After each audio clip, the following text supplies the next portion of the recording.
মেহেন্দি ষড়যন্ত্রে আলাদা হয়ে গিয়ে সমস্ত সম্পর্ক ছিন্ন করল কৈশিকী মুখার্জি।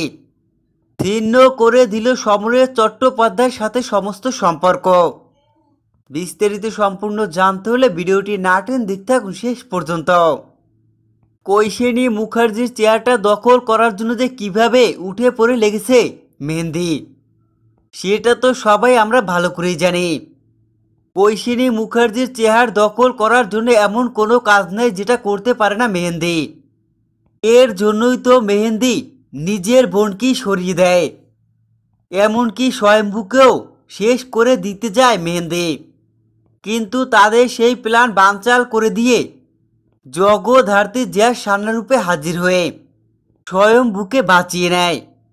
এরপর আবারও এক হয় জগদ্ধাত্রী ও স্বয়ম্ভু। কিন্তু এদিকে মেহেন্দি স্বয়ম্ভুকে শেষ করতে না পেরে সমরেশের সাথে কৈশিনী মুখার্জির সম্পর্ক ছিন্ন করার জন্য উঠে পড়ে লাগে। দেখা যায় মেহেন্দি সেই প্ল্যান অনুযায়ী কৈশিকী মুখার্জি সমরেশ চট্টোপাধ্যায়ের সাথে সমস্ত সম্পর্ক ছিন্ন করার জন্য সমরেশ চট্টোপাধ্যায়কে ডিভোর্স পেপার দেয়। সমরেশ চট্টোপাধ্যায়কে ডিভোর্স পেপার দিয়ে সমরেশ চট্টোপাধ্যায়ের সাথে সমস্ত সম্পর্কই ছিন্ন করে কৈশিকী।